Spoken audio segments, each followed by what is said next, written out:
మన VVIT university absolute discipline, absolute education. Jubilee hills లో ఉన్నటువంటి ప్రశాసన్ నగర్ లో ఒక మాజీ డీజీపీ అధికారి ఇంట్లో ఒక దారుణ హత్య చేశారు నేపాలీ గ్యాంగ్. మాజీ డీజీ అయినటువంటి ఏపీకి సంబంధించిన క్యాడర్ అంట ఆయన వినయ్ రంజన్ గారు, ఆయన భార్య తనూజను రాత్రి తెల్లవారుజామున 2 గంటల సమయంలో నేపాలీ గ్యాంగ్ ఆమెని చంపి బంగారం డబ్బులు తీసుకొని పోయారని తెలుస్తుంది.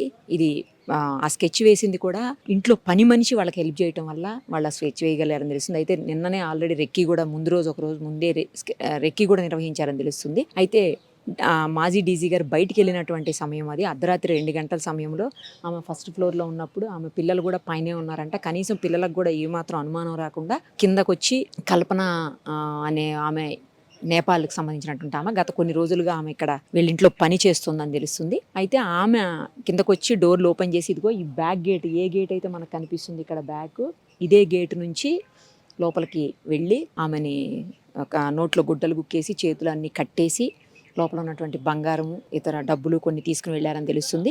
అయితే అక్కడంతా కూడా రక్తపు మరకలు కనిపిస్తున్నాయని చెప్పేసి పోలీసులు చెప్తున్నారు. ఆనవాళ్ళు ఎందుకు వచ్చాయి, ఆమెమో సఫకేషన్తో చనిపోయింది, కట్టేయటం వల్ల మూతికి గుడ్డలు అంటే నోట్లో గుడ్డలు కుక్కేసి చేతులు కట్టేయటం వల్ల సఫకేషన్తో చనిపోయిందని సిపి గారు చెప్తున్నారు.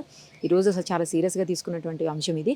సిపి గారు, తర్వాత డీజీ గారు, హైదరాబాద్ సిపి సజ్జనార్ గారు, డీజీ ఆనంద్ గారు వీళ్ళందరూ కూడా వచ్చి వెళ్ళారు. చాలా సీరియస్గా తీసుకున్నారు. అతి త్వరలోనే కేసును ఛేదిస్తామని చెప్తున్నారు. ఇప్పటికే 5 బృందాలుగా విడిపోయినటువంటి పోలీసులు వీళ్ళ కోసం వెతుకుతా ఉన్నారు. నేపాల్ వాళ్ళని పెట్టుకునేటప్పుడు జాగ్రత్తగా ఉండండి అని పదే ఇంతకు ముందు నుంచి కూడా హైదరాబాద్ సిపి సజ్జనార్ గారు హెచ్చరికలు చేస్తూనే ఉన్నారు. నేపాల్ వాళ్ళతో జాగ్రత్తగా ఉండాలి, వాళ్ళు డేంజరస్ గ్యాంగ్ ఉంటారు, చాలా దారుణంగా బిహేవ్ చేస్తారు, చాలా క్రిమినల్ మైండ్ ఉంటుంది, అలాగే సేమ్ టైము వాళ్ళకి అసలు కొంచెం కూడా మానవత్వం అనేది ఉండదు, చాలా దారుణంగా వరస్ట్గా బిహేవ్ చేస్తారు, జాగ్రత్తగా ఉండండి. ఇంటికి వెళ్ళేటప్పుడు, ఇంటి నుంచి బయటికి వెళ్ళేటప్పుడు, లేదంటే మీరు ఏదైనా ఊర్లు వెళ్ళేటప్పుడు కూడా జాగ్రత్తలు తీసుకోండి. లోపల ఉన్నటువంటి బంగారం డబ్బుల విషయంలో కావచ్చు, ఇంకేదన్నా కూడా. తర్వాత వాళ్ళని పనిలో పెట్టుకునేటప్పుడు కూడా అన్ని రకాలుగా ఎంక్వైరీ చేసిన తర్వాతనే పెట్టుకోండి, ఎలా పడితే వాళ్ళని పనిలో పెట్టుకోవద్దని చెప్తున్నారు. ఎందుకంటే గతం నుంచి కూడా పూణే, బాంబే, బెంగళూరు ఇలా పలు చోట్ల నేపాలీ గ్యాంగ్స్ రాబరీస్ చేసి చంపేసినటువంటి పరిస్థితి ఉంది. సో ఇక్కడ కూడా అదే జరిగింది. గతంలో కూడా హైదరాబాద్లో ఒక ఇన్సిడెంట్ జరిగింది, అది జరిగి ఎన్నో రోజులు కూడా అవ్వలేదు. ఆ గ్యాంగ్లో 3-4 ఉన్నారని చెప్తున్నారు. ఇంకా పూర్తి స్థాయిలో ఏమి ఇన్ఫర్మేషన్ వచ్చేటువంటి పరిస్థితి లేదు, ఎందుకంటే దర్యాప్తు కొనసాగుతుంది కాబట్టి. అతనికి సంబంధించిన ఒక క్యాప్ పడిపోయింది, ఆ క్యాప్ కూడా బ్లడ్ స్టెయిన్స్ ఉన్నాయి. అదే క్లూస్లో ఇది నెంబర్ 6గా పోలీసులు ఇక్కడ పెట్టుంచారు, మీరు చూడొచ్చు. చాలా క్లూస్ దొరుకుతాయి కదా, అందులో ఇది నెంబర్ 6గా పోలీసులు ఐడెంటిఫై చేసి ఇక్కడ పెట్టుంచారు. ఏ దారిలో నుంచి అయితే వచ్చారో బ్యాక్ సైడ్ గేట్లో నుంచి తిరిగి వెళ్ళిపోవటం కూడా అదే దారిలో నుంచి వెళ్ళారని చెప్తున్నారు. ఇది చాలా మొత్తం అంతా కూడా ఐపీఎస్లు, ఐఏఎస్లు చాలా పెద్ద వాళ్ళు ఉండేటువంటి ఏరియా ప్రశాసన్ నగర్ అంటే. తర్వాత చాలా సెక్యూర్డ్ అని భావించేటువంటి ప్లేస్ ఇది. జూబ్లీ హిల్స్ పోలీస్ స్టేషన్ పరిధిలోకి వస్తుంది.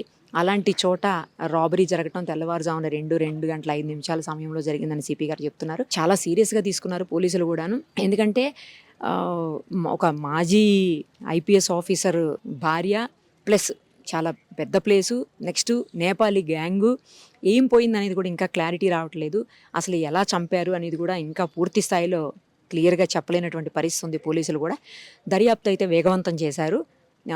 వీలైనంత తొందరగా ఎవరైతే నిందితులు ఉన్నారో వాళ్ళని పట్టుకుంటాము ఖచ్చితంగా అని చెప్పేసి పోలీసులు చెప్తున్నటువంటి పరిస్థితి ఉంది. ఇప్పటికీ స్టిల్ ఇంకా లోపల సర్చ్ చేస్తూనే ఉన్నారు, ఇంకేమన్నా క్లూస్ దొరుకుతాయేమో.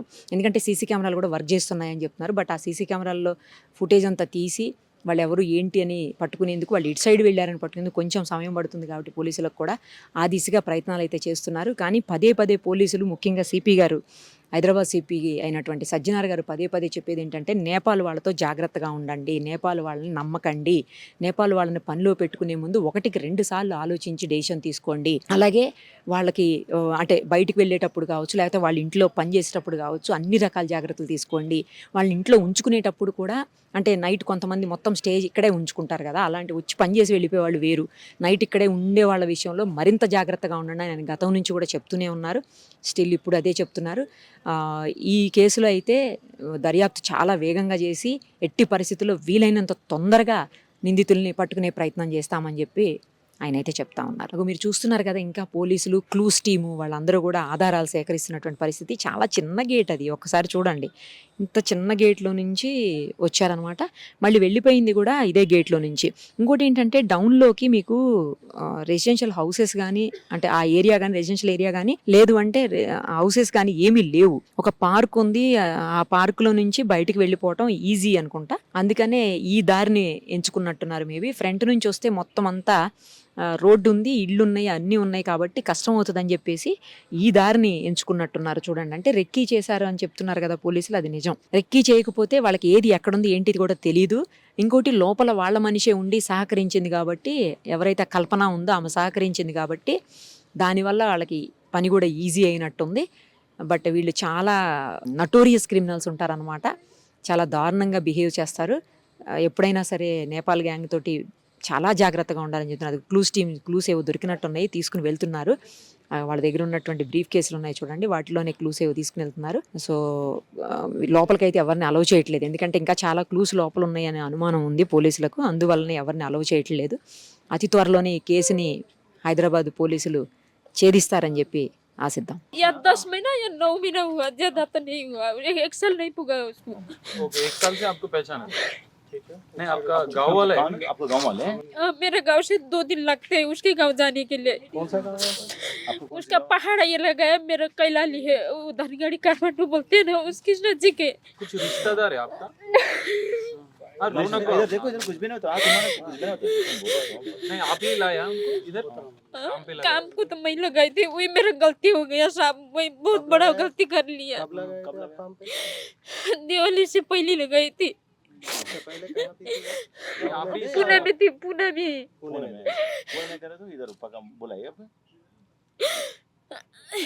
अब बुला के पका। इससे पहले आप ही काम मैं करता नहीं था? बुलाई, मैं कल्पना करते का थे। प्लेस में? मैं करती थी इधर का, 1.5 साल तक इधर काम करिए। दिवाली में साहब से बोली, पापा लोग साहब की 2 बेटी है, उनसे बोली उनको मेरा काम बहुत पसंद है। फिर पापा लोग बोले गांव को मत जा, बोले थे मैडम भी बोले थे। मैं बोले मेरा बच्चा है, मैं देखने को जा रही हूँ, 3 साल हो गया मैं गाँव को नहीं गया।